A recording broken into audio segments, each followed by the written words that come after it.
राजा त्रिशंकु का यह वचन सुनकर वशिष्ठ मुनि के वे 100 पुत्र कुपित हो उनसे इस प्रकार बोले। दुर्बुद्धे, तुम्हारे सत्यवादी गुरु ने जब तुम्हें मना कर दिया है, तब तुमने उनका उल्लंघन करके दूसरी शाखा का आश्रय कैसे ले लिया? समस्त इक्ष्वाकु वंशी क्षत्रियों के लिए पुरोहित वशिष्ठ जी ही हैं। उन सत्यवादी महात्मा की बात को कोई अन्यथा नहीं कर सकता। जिस यज्ञ कर्म को उन भगवान वशिष्ठ मुनि ने असंभव बताया है, उसे हम लोग कैसे कर सकते हैं? नरश्रेष्ठ, तुम अभी नादान हो, अपने नगर को लौट जाओ। भगवान वशिष्ठ तीनों लोकों का यज्ञ कराने में समर्थ हैं। हम लोग उनका अपमान कैसे कर सकेंगे? गुरुपुत्रों का वह क्रोध युक्त वचन सुनकर राजा त्रिशंकु ने पुनः उनसे इस प्रकार कहा। तपोधनो, भगवान वशिष्ठ ने मुझे ठुकरा ही दिया था। अब गुरुपुत्र गण भी मेरी प्रार्थना नहीं स्वीकार कर रहे हैं। अतः आपका कल्याण हो। अब मैं दूसरे किसी की शरण में जाऊंगा।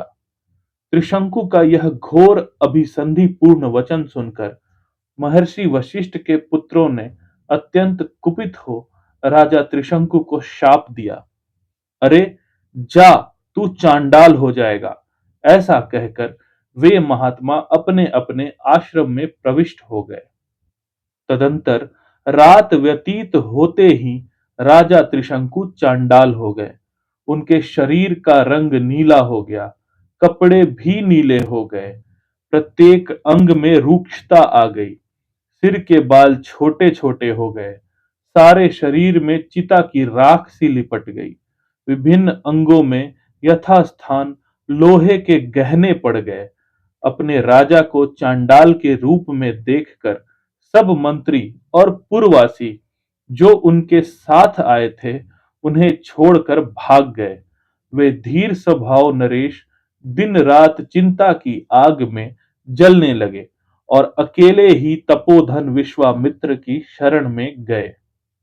विश्वामित्र ने देखा राजा का जीवन निष्फल हो गया है। उन्हें चांडाल के रूप में देखकर विश्वामित्र मुनि के हृदय में करुणा भर आई।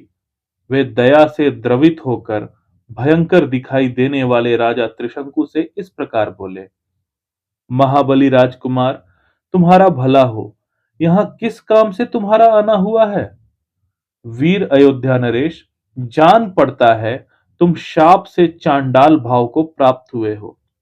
विश्वामित्र की बात सुनकर राजा त्रिशंकु ने हाथ जोड़कर विश्वामित्र मुनि से कहा, महर्षि, मुझे गुरु तथा गुरुपुत्रों ने ठुकरा दिया। मैं जिस मनोभीष्ट वस्तु को पाना चाहता हूं, उसे न पाकर इच्छा के विपरीत अनर्थ का भागी हो गया। मुनीश्वर, मैं चाहता था कि इसी शरीर से स्वर्ग को जाऊं, परंतु यह इच्छा पूर्ण ना हो सकी।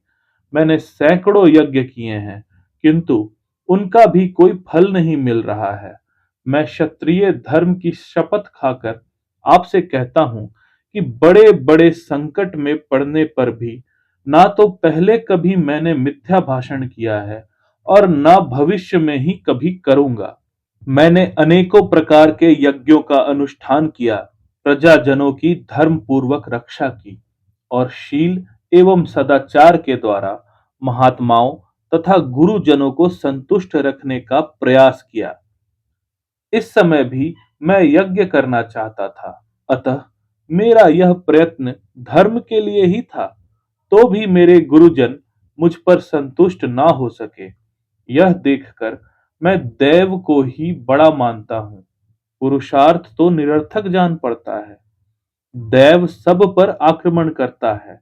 दैव ही सबकी परम गति है। मुने, मैं अत्यंत आर्त होकर आपकी कृपा चाहता हूँ। दैव ने मेरे पुरुषार्थ को दबा दिया है। आपका भला हो, आप मुझ पर अवश्य कृपा करें। अब मैं आपके सिवा दूसरे किसी की शरण में नहीं जाऊंगा। दूसरा कोई मुझे शरण देने वाला है भी नहीं। आप ही अपने पुरुषार्थ से मेरे दुर्दैव को पलट सकते हैं।